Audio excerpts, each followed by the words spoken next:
در سال 1357 قبل از اینکه انقلاب به پیروزی برسه، زلزله‌ای در طبس به وجود میاد که 20,000 نفر در اون زلزله میمیرن. شاه پس از کشتاری که توی 17 شهریور ماه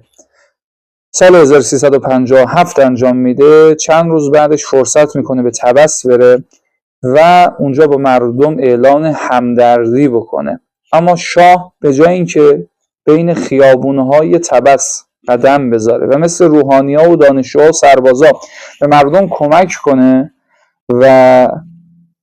دردی از مشکلات مردم واکنه و درمانی بشه برای مشکلات مردم، فقط به فرودگاه طبس میره، شق و رق و با یونیفرم پرزرق و برق همونجا میسته، چند دقیقه‌ای به احترام کشته شده ها سکوت میکنه و برمیگرده.